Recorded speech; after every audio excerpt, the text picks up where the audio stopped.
अस्सलाम वालेकुम बच्चों। आज हम एक और क्वेश्चन करने जा रहे हैं कैश फ्लो स्टेटमेंट का, जो है ड्रम लिमिटेड। ये आया था जी स्प्रिंग 2019 में। कितने नंबर का आया था जी? ये सवाल आया था बच्चों 14 नंबर का। ठीक हो गया जी। और यहाँ पे स्पेसिफिकली एग्जामिनर ने हमें कहा हुआ है कि इनडायरेक्ट मेथड से क्वेश्चन सॉल्व करना है। ठीक हो गया। अब इनडायरेक्ट मेथड से करना है। अब इसमें बच्चों जो इंटरेस्टिंग पॉइंट है वो ये है कि आपको जो क्वेश्चन में दिया गया है वो बैलेंस शीट और इनकम स्टेटमेंट नहीं दी गई, आपको स्टेटमेंट ऑफ कैश फ्लो ही बना के दी गई है। मतलब incorrect statement of cash flow सवाल में दी गई है और आपने correct statement of cash flow बनानी है। ये एक यूनिक तरह का क्वेश्चन आया था इससे पहले, और इसके बाद कभी इस तरह का सवाल नहीं आया। तो ऐसा हो सकता है कि इस तरह का सवाल दोबारा भी आ जाए। तो बच्चों हम इस तरह के क्वेश्चन को भी देखेंगे। अब बच्चों देखते हैं जी। Junior accountant of drum limited has prepare the following statement of cash flow for the year ended 31 December 2018। एक जूनियर अकाउंटेंट है, उसने कैश फ्लो बनाई है और उसने कंप्लीट कैश फ्लो बनाई है। और बाद में क्या हुआ क्या नहीं हुआ वो हम पढ़ते हैं।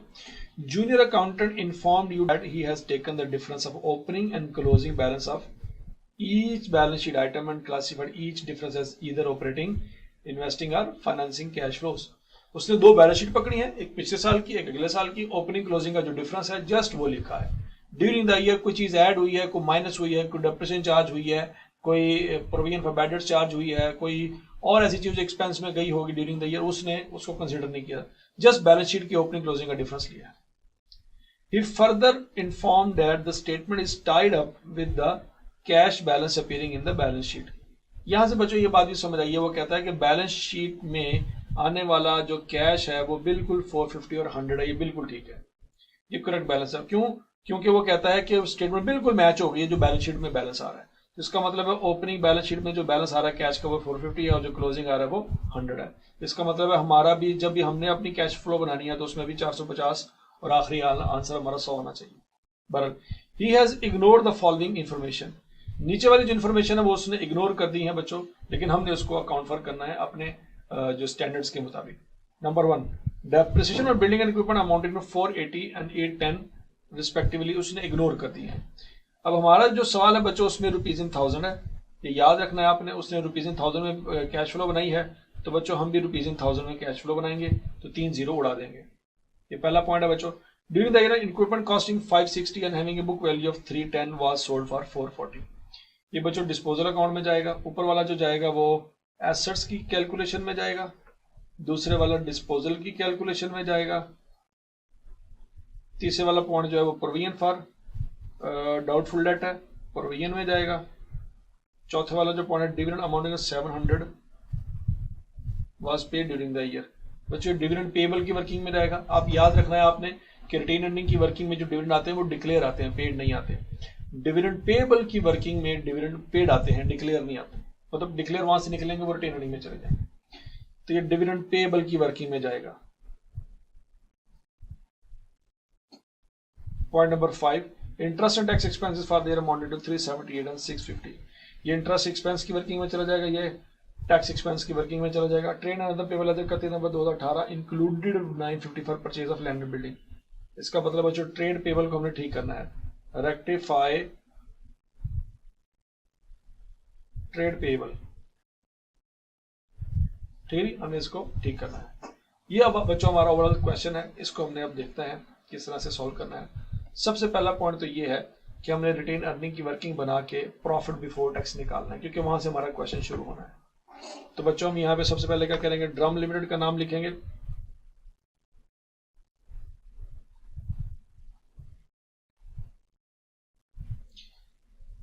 फिर उसके बाद बच्चों स्टेटमेंट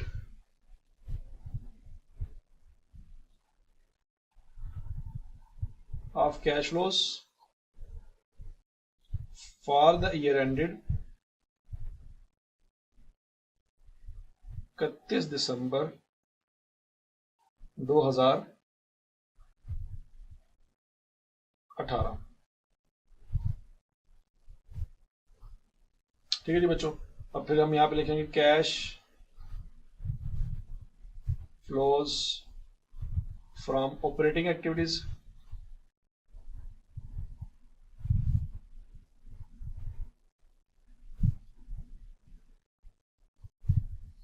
और यहाँ बच्चों लिखेंगे रुपीज इन 1000, और यहाँ पे लिखेंगे बच्चों प्रॉफिट बिफोर टैक्स, जिसके लिए हमें वर्किंग करनी पड़ेगी। बच्चों ये वर्किंग हम करेंगे यहाँ पे, वर्किंग नंबर 1 जो हम बनाएंगे यहाँ पे, हमने बनानी है रिटेन अर्निंग की।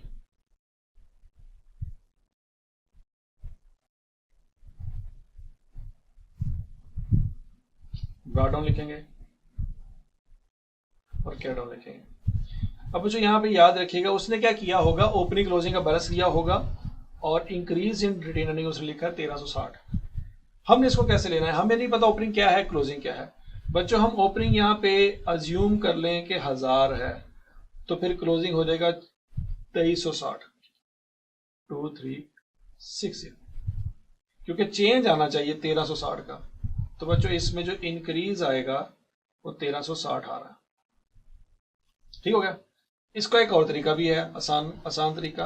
अब 1000 की बजाय 1 लाख लिखें, 1 करोड़ लिखें, 1 अरब लिख लें, जो मर्जी लिख लें, बच्चों हमने 1360 का चेंज लेना है। तो इसका सिंपल आसान हल ये है कि हम ओपनिंग को 0 ज्यूम कर लेते हैं, क्लोजिंग सीधा सीधा 1360 आ जाएगा। ठीक है जी। 1000 लिखेंगे तो 2360 लिखना पड़ेगा, 2000 लिखेंगे तो 3360 लिखना पड़ेगा, 5000 लिखेंगे तो 6360 लिखना पड़ेगा। तो बच्चों आसान काम करते हैं, ओपनिंग अज्यूम करते हैं 0 है और क्लोजिंग हमारा उतना ही बैलेंस आएगा जितना उसने इंक्रीज की बात की 1360, क्लोजिंग 1360 ले लेंगे। यहां पे बच्चों आएंगे डिविडेंड, जो डिक्लेयर किए होते हैं वो यहां पे आते हैं, और बच्चों यहां से जो निकलता है उसको कहते हैं प्रॉफिट आफ्टर टैक्स। अब यहां पे बच्चों प्रॉफिट आफ्टर टैक्स लिखेंगे, उसमें टैक्स एक्सपेंस ऐड करेंगे जो कि हमें गिवन है क्वेश्चन में। कहां पे गिवन है, सवाल देखते हैं बच्चों। सवाल में देखते हैं जी point number 5, interest and tax expense, ये 650। हवाला देंगे यहाँ पे पॉइंट नंबर 5, यहाँ पे लिखेंगे जी 650। तो बच्चों हमारे पास प्रॉफिट बिफोर टैक्स आ जाएगा यहाँ पे। अब मसला क्या है, मसला यहाँ पे डिविडेंड डिक्लेयर की वैल्यू लिखेंगे तो बच्चों प्रॉफिट ऑफ टैक्स आ जाएगा। उसके लिए बच्चों हम क्या करेंगे, डिविडेंड डिक्लेयर के लिए डिविडेंड पेएबल का अकाउंट बनाना पड़ेगा हमें। वर्किंग नंबर 3 कर लेते हैं इसको वर्किंग नंबर 2 कर लेते हैं। ठीक है जी। अब जो सवाल में देखते हैं उसमें लिखा हुआ है इंक्रीज इन डिविडेंड पेएबल 200, इजाफा हुआ है बच्चों। तो अज्यूम करते हैं कि डिविडेंड पेएबल साल के शुरू में थे 0 और साल के एंड पे थे 200। बच्चों अगर साल के शुरू में 1000 अज्यूम कर लेंगे तो साल के एंड में 1200 अज्यूम करना पड़ेगा। साल के शुरू में 1500 अज्यूम कर लेंगे तो साल के एंड पे 1700 अज्यूम करना पड़ेगा। जैसे मर्जी कर लें। तो आसान हल यही है, ओपनिंग को 0 अज्यूम करके क्लोजिंग को 200 अज्यूम कर लें। चेंज हमारा जो है वो 200 आना चाहिए, बस ये बात याद रखेंगे आप। ठीक है जी। अच्छा, फिर उसके बाद बच्चों यहाँ पे बताया गया है डिविडेंड अमाउंटिंग टू 700 पे ड्यूरिंग द ईयर, 700 के डिविडेंड पे किए हैं। तो डिविडेंड पे में बच्चों क्या होता है कि कैश जो है वो क्रेडिट होता है, तो डिविडेंड पेएबल जो है वो डेबिट होगा, ये कैश यहां पे आ जाएगा। अब जो डिक्लेयर होता है ना वो बच्चों डिविडेंड पेएबल के क्रेडिट साइड पे आता है और रिटेन अर्निंग के डेबिट साइड पे आता है। तो यहां से जो हमें समझ आ रहा है 700 और 200 900 अकाउंट का टोटल आता है उस साइड पे, और 900 बच्चों ये वाला जो है फिर यहाँ पे आएगा। यहाँ पे हम वाला देना चाहें तो वाला दे सकते हैं। ये हमने कहां से निकाला है, वर्किंग 3 से निकाला है। ठीक हो गया। तो यहां से बच्चों हमारा जो प्रॉफिट आफ्टर टैक्स है वो निकल आएगा 1360 जमा 900 या रहेगा 2260। ये बैलेंसिंग फिगर निकलेगी। ये बच्चों 2260 यहां पे लिखेंगे फ्रॉम वर्किंग नंबर 1। ठीक हो गया। और उसमें 650 जमा करेंगे तो ये 2910 आ रहेगा आंसर। और ये बच्चों 2910 हम यहाँ पे लिखेंगे और यहाँ पे हवाला देंगे वर्किंग नंबर 2 का। ये तरीका है हमारा प्रॉफिट बिफोर टैक्स निकालने का। ठीक हो गया। अब इसके बाद बच्चों क्या आता है आपको पता ही है,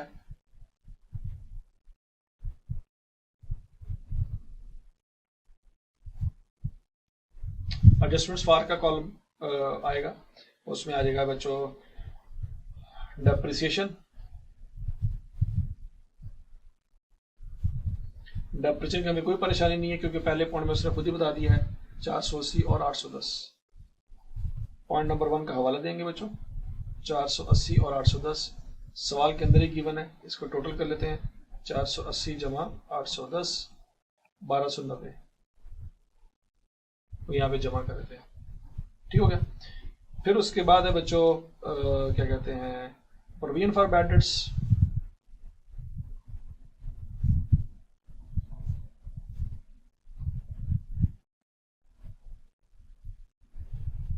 आपको पता है अगर प्रोविजन फॉर बैड डेट्स लेंगे तो डेटर में जो इंक्रीज डिक्रीज लेना पड़ेगा वो ग्रॉस लेना पड़ेगा, या अगर हम प्रोविजन को इग्नोर कर दें तो डेटर में जो इंक्रीज डिक्रीज लेंगे हम नेट लेंगे, तो हमारा दोनों सूरतों में आंसर सेम आएगा।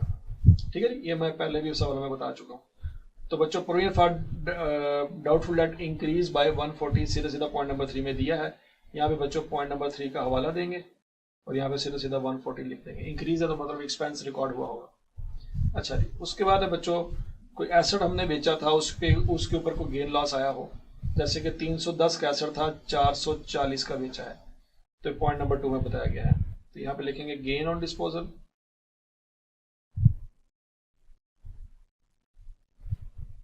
कहाँ पे बताया हुआ है जी, पॉइंट नंबर 2 में। यहाँ पे पॉइंट नंबर 2 का हवाला देंगे बच्चों, यहाँ पे लिखेंगे 440 माइनस 310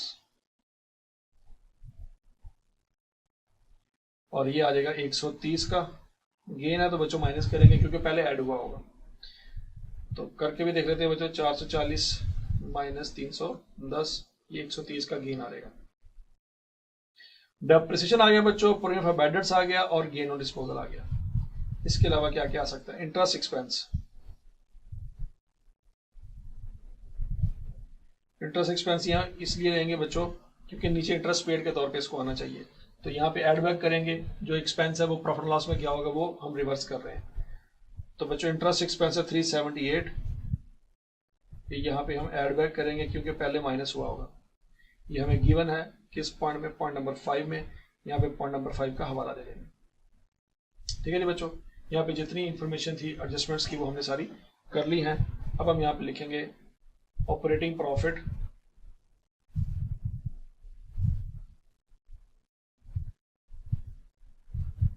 बिफोर वर्किंग कैपिटल। वो हम कैलकुलेट कर लेते हैं बच्चों। 2910 प्लस 1290 प्लस 140 माइनस 130 प्लस 370 378 4588। ठीक है बच्चों, ये 4588 जो है हमारा आंसर आ जाएगा। उसके बाद बच्चों आपको पता है यहाँ पे क्या करते होते हैं, चेंजेस इन वर्किंग कैपिटल लेते होते हैं।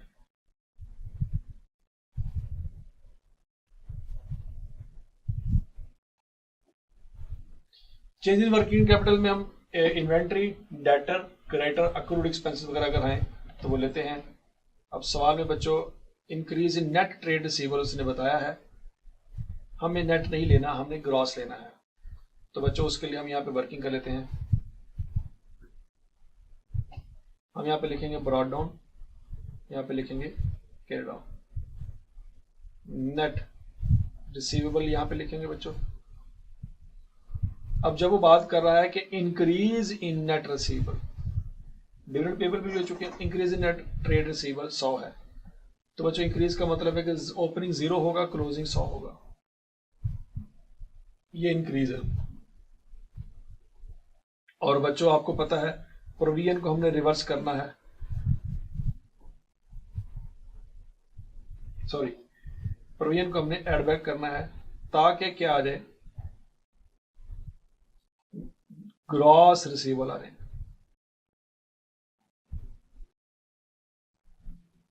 अच्छा जी, प्रोविजन में उसने कहा था कि इजाफा हुआ है। पॉइंट नंबर 3 देखें, इंक्रीज हुई है प्रोविजन। तो बच्चों शुरू में प्रोविजन फिर 0 थी तो क्लोजिंग प्रोविजन होगी 140। तो बच्चों ब्रॉडन जो ग्रॉस अमाउंट है वो 0 है और जो क्लोजिंग बैलेंस है बच्चों वो 240 है। जो चेंज लेंगे चेंज इन ग्रॉस रिसीवेबल वो बच्चों बनता है 240 का, लेकिन ये इंक्रीज बनता है। तो बच्चों यहां पे हम लिखेंगे इंक्रीज इन ट्रेड रिसीवेबल कितने से, 240 से, और यहां पे बच्चों हवाला दे देंगे, ये वर्किंग नंबर 4 से निकाला है हमने। ठीक हो गया, ये होपफुली आपको समझ आ जाना चाहिए। अच्छा, अगर मैं बच्चों ऊपर receivable provision of bad debts ना लिखूं 140, तो मैंने बच्चों सिर्फ और सिर्फ नेट रिसीवेबल का चेंज लेना है, वो 100 है, वो मैं 100 यहां पे लिख दूंगा, तो फिर भी मेरा सवाल ठीक हो जाएगा। इस 240 की जगह मैं यहाँ पे 100 लिख दूंगा, ठीक है, वैसे भी मेरा सवाल ठीक हो जाता है अगर मैं प्रोविजन को इग्नोर कर लूँ। पर उसके बाद बच्चों इन्वेंट्री में चेंज लेना होता है, तो ये डिक्रीज इन्वेंट्री है 400, ये सीधा सीधा आ रहा है, ये सीधा सीधा लिख लेंगे, decrease in inventory,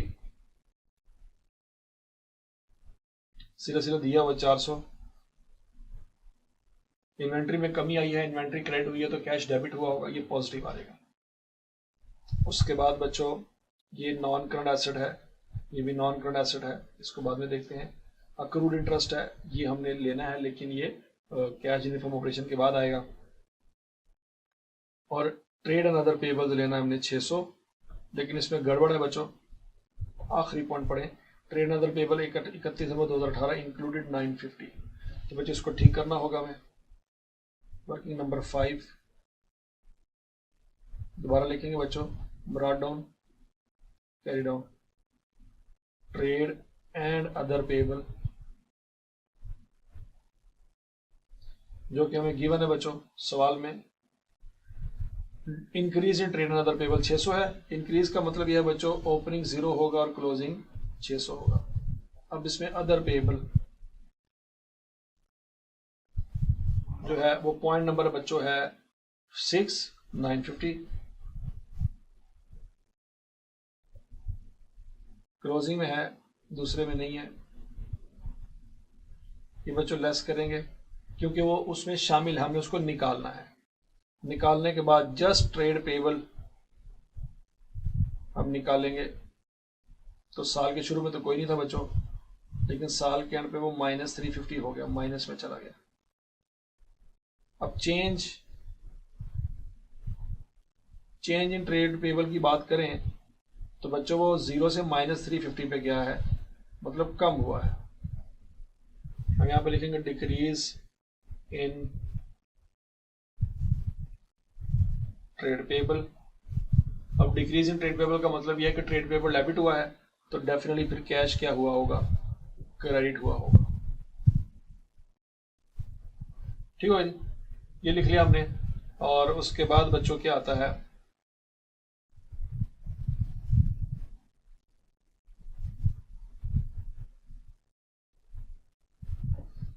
trade payable भी हो गया, वो लॉन्ग टर्म लोन है, शेयर कैपिटल है, trade inventory, tax payables, interest payable, ठीक है, सब कुछ आ गया। तो बच्चों अब हम यहाँ पे क्या निकाल लेंगे, यहाँ हम निकाल लेंगे कैश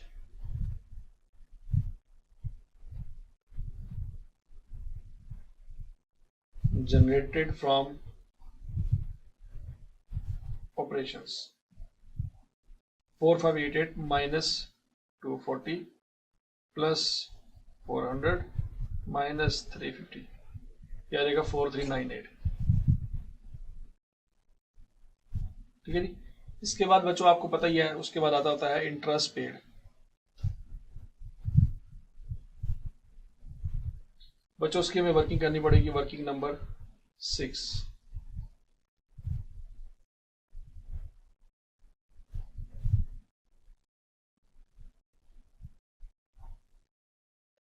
इंटरेस्ट पेबल के बारे में बच्चों उसने सवाल में बताया हुआ है, increase in accrued interest 50। Increase का मतलब यह है, हम अज्यूम करेंगे कि ओपनिंग 0 था और क्लोजिंग 50 था, क्योंकि इजाफा हुआ है। और प्रॉफिट एंड लॉस में आने वाला जो इंटरेस्ट एक्सपेंस है, जो कि सवाल में उसने बताया भी हुआ है पॉइंट नंबर 5 में, वो 378 है। तो बच्चों इस साइड पे आएगा क्रेडिट साइड पे, और प्रॉफिट एंड लॉस में डेबिट साइड पे आएगा, और यहां से बच्चों कैश निकल आएगा। तो 378 माइनस 50 करेंगे तो बच्चों 328 आता है। इसको वर्किंग नंबर हम 6 का हवाला दे देते हैं, तो यहाँ पे लिख लेंगे 328। उसके बाद बच्चों आएगा टैक्स पेड, उसके लिए वर्किंग नंबर 7 बनाएंगे हम।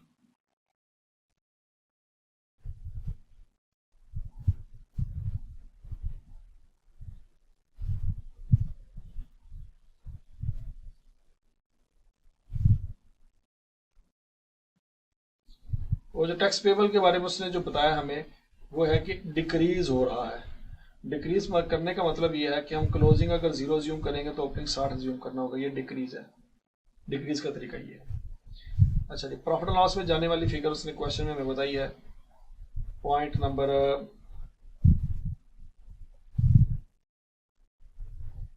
5 में 650। तो बच्चों यहां से कैश निकाल लेंगे, 650 प्लस 60 माइनस 0, तो 710 आ जाएगा।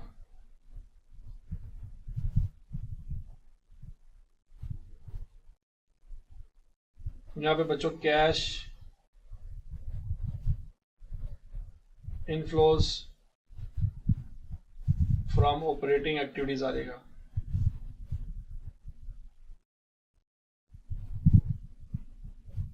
कैसे? 4398 माइनस 328 माइनस 710, 3360। ये हमारा बच्चों 3360 आंसर आ जाएगा। और उसके बाद हम शुरू करेंगे इंशाल्लाह cash flows from investing activities.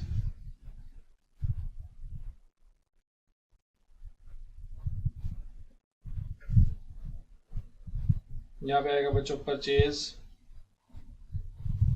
Of property plant and equipment, working number ये 7 है बच्चों। यहाँ पे वर्किंग नंबर 8 बन जाएगी।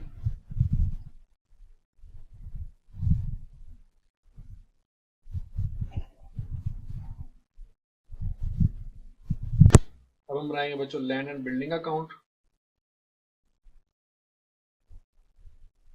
Working number 8। क्वेश्चन में देखते हैं बच्चों, उसने कहा जी increase in land and building है 2600।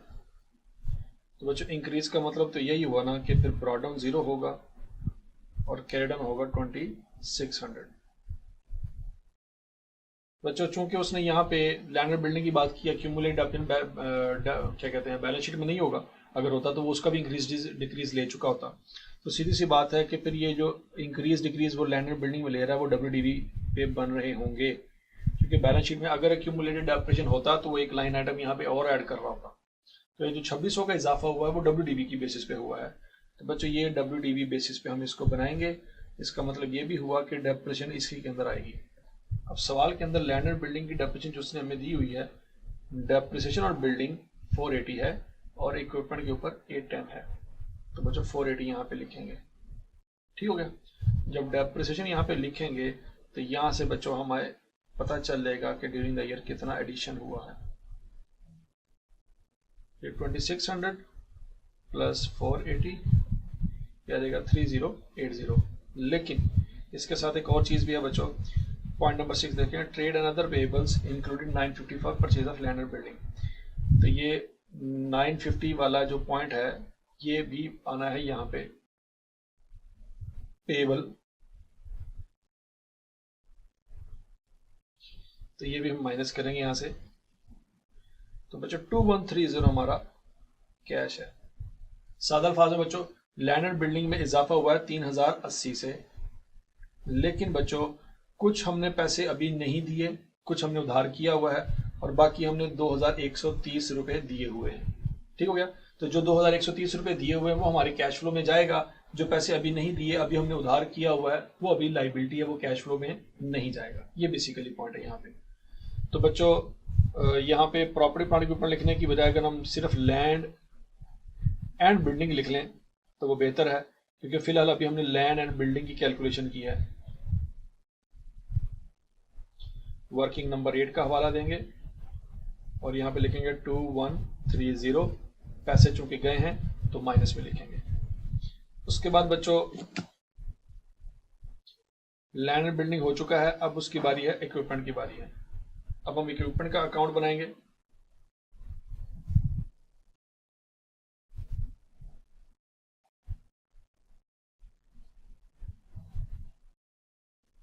ये भी WDV की बेसिस बन रहा होगा और इसमें भी इजाफा हुआ है 1550 का। तो बच्चों इजाफा होने का मतलब यही है, फिर हम अज्यूम करेंगे ओपनिंग 0 है और क्लोजिंग 1550 है। यहाँ पे बच्चों डेप्रिसिएशन भी आएगी जो कि क्वेश्चन में उसने हमें दी हुई है, कितनी है 810, ये वाली, ठीक है जी। 810 डेप्रिसिएशन आएगी बच्चों, और कुछ डिस्पोजल में भी जाना है, और जो डिस्पोजल में जाना है वो WDV की बेसिस पे जाना है। क्वेश्चन में बच्चों उसने बताया हुआ है हमें क्वेश्चन में कि during the year N equipment costing 560 having book value of 310 was sold for 440। तो 310 बुक वैल्यू है वो यहाँ पे बच्चों रिकॉर्ड करेंगे, और यहाँ पे हमारे पास आंसर आ जाएगा कैश का जो ड्यूरिंग द ईयर हमने को परचेज किया होगा। तो बच्चों 1550 जमा 310 जमा 810, यह रहेगा 2670,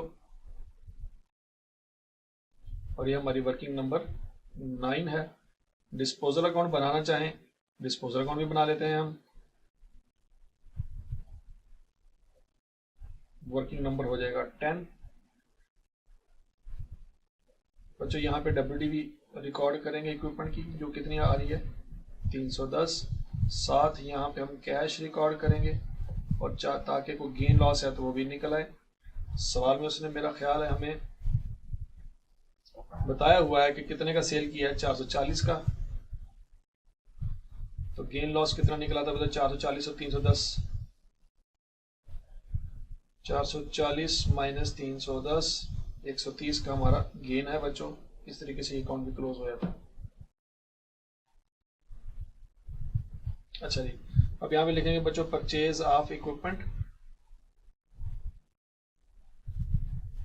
वर्किंग नंबर 9, कितने का इक्विपमेंट है जी 2670। फिर बच्चों लिखेंगे प्रोसीड्स फ्रॉम डिस्पोजल,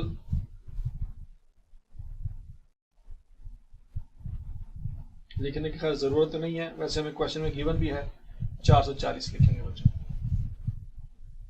तो यहां से बच्चों हमारे पास cash flow from investing activities आ जाएगा 2130 प्लस 2670 माइनस 440, बच्चों आ जाएगा 4360 लेकिन माइनस में। अब यहाँ पे लिखेंगे कैश फ्लोज यूज्ड इन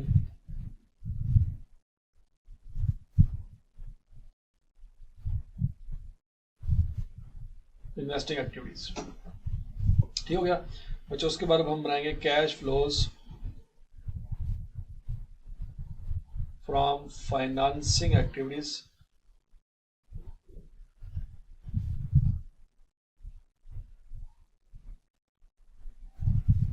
और उसमें बच्चों सबसे पहले आ जाएगा जी प्रोसीड्स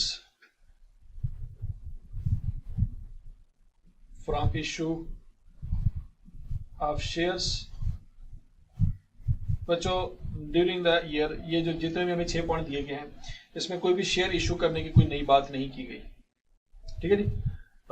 कोई बोनस शेयर की बात नहीं की गई, कोई राइट शेयर वगैरह की कोई बात नहीं की गई। इसका मतलब है ये एसेट वाला पॉइंट था, ये disposal provision dividend payable direct, और ये लैंड बिल्डिंग का पॉइंट था, कोई भी पॉइंट नहीं था शेयर वाला। तो बच्चों इसका मतलब यही है कि हम जस्ट अज्यूम करेंगे कि जो शेयर कैपिटल में चेंज आया है हकीकत में सिर्फ वही चेंज आया होगा। मतलब इंक्रीज इन शेयर कैपिटल हुआ है 2350 से, तो इसका मतलब यही है कि इतना हमें कैश मिला होगा, इसी से हम लिख लेंगे 2350 ये पैसे आए होंगे during the year share issue करके, हमें अज्यूम करना पड़ेगा कि ये फिगर ठीक है। Decrease in long term loan, ये हमने लॉन्ग टर्म लोन की पेमेंट की है। लॉन्ग टर्म लोन के बारे में नीचे एडजस्टमेंट में कुछ भी नहीं गिवन, तो हम अज्यूम करेंगे कि ऊपर जो decrease in long term loan है वो बिल्कुल ठीक फिगर है। तो बच्चों हम यहाँ पे लिखेंगे रीपेमेंट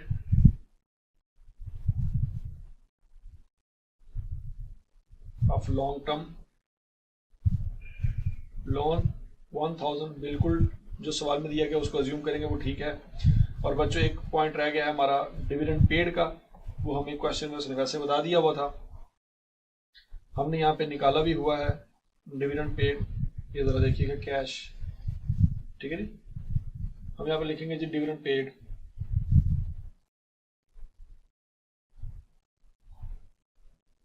कितना है जी 700, वो माइनस करेंगे बच्चों तो हमारे पास आ जाएगा cash inflows from financing activities.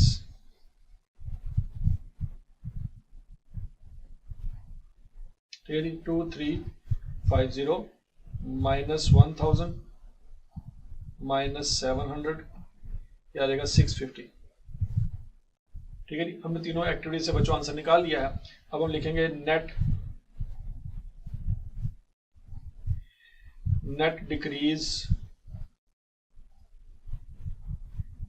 In cash and cash equivalent.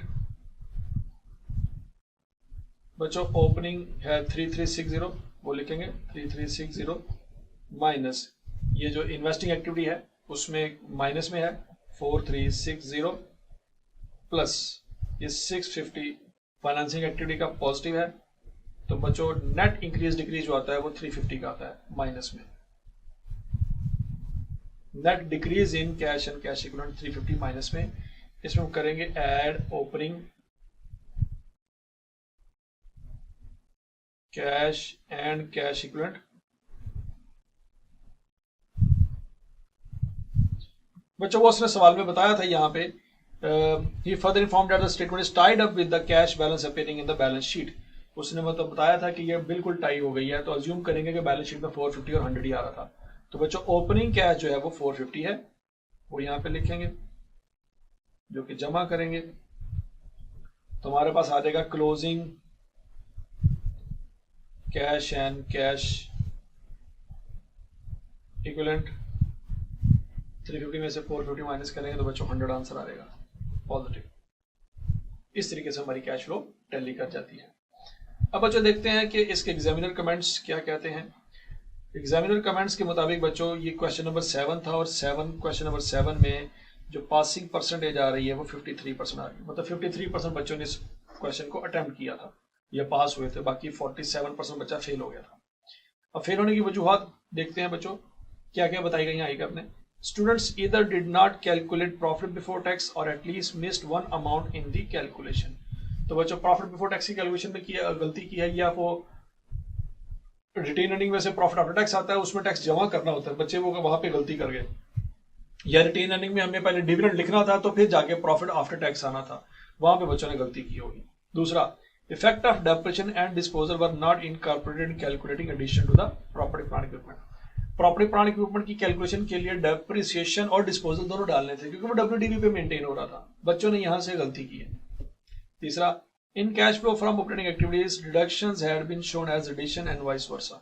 Operating activity में बच्चों यहाँ पे जब इंक्रीज डिक्रीज की बात आती है तो बच्चों से गलती हुई है। जैसे कि हमने यहाँ पे देखा था कि इंक्रीज इन ट्रेड पेबल है, हमें माइनस में लिखना था क्योंकि increase in trade payable trade receivable का मतलब है कि एस डेटर डेबिट हुए हैं तो कैश क्रेडिट हुआ होगा। इन्वेंट्री में अगर कमी आई है तो इन्वेंट्री क्रेडिट हुई है, कैश डेबिट हुआ होगा।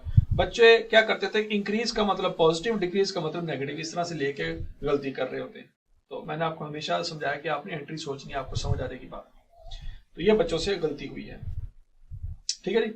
अच्छा, मार्किंग स्कीम किस तरह से है बच्चों। प्रॉफिट बिफोर टैक्स की कैलकुलेशन के 2 नंबर है, मतलब सादा अल्फाज में आपने रिटेन अर्निंग जो बनाई है इसके 2 मार्क्स हैं, ठीक हो गया। फिर उसके बाद एडजस्टमेंट इन प्रॉफिट के 2 नंबर हैं। एडजस्टमेंट इन प्रॉफिट का मतलब क्या है बच्चों, ये जो adjustment for depreciation, provision for bad debts, gain on disposal, interest expense, इसके 2 मार्क्स हैं। उस वर्किंग के 2 मार्क्स हैं, रिटेन अर्निंग वाली है, और इसके 2 मार्क्स हैं, ठीक हो गया। उसके बाद बच्चों 1 mark each for interest, tax and dividend paid. Working capital changes है उसके 2.5 मार्क्स हैं। ये बच्चों इंक्रीज डिक्रीज जो है लेना था, इसके 2.5 मार्क्स हैं। और उसके बाद बच्चों 1 marks each for interest, tax and dividend paid. Interest paid, tax paid और नीचे जो डिविडेंड पेड है इसका इसका कितने कितने मार्क्स है नहीं, 1 मार्क्स है। फिर इन्वेस्टिंग एक्टिविटी के सारी की सारी के 3.5 नंबर हैं और फाइनेंसिंग एक्टिविटी का 1 नंबर है। क्यों? क्योंकि फाइनेंसिंग एक्टिविटी में बच्चों हमें कुछ नहीं करना पड़ा, याद रखिएगा। फाइनेंसिंग एक्टिविटी में ये वाली फिगर, ये वाली फिगर और ये वाली फिगर, ये तीनों फिगर जो हैं ये हमने सीधे सीधे सवाल से उठाई, इसमें तो कुछ करना नहीं पड़ा। मेन हमारा जो सबसे ज्यादा टाइम लगा है या सबसे ज्यादा जो कैलकुलेशन हुई है वो ऑपरेटिंग एक्टिविटी में हुई है और दूसरे नंबर पे इन्वेस्टिंग एक्टिविटी में हुई है, उसमें वर्किंग हुई है। बच्चों फाइनेंसिंग एक्टिविटी तो वर्किंग कोई नहीं हुई। इस तरीके से उन्होंने मार्किंग स्कीम बनाई हुई है, बड़ी जस्टिफाइड और बड़ी मॉडरेट जो है मार्किंग स्कीम है।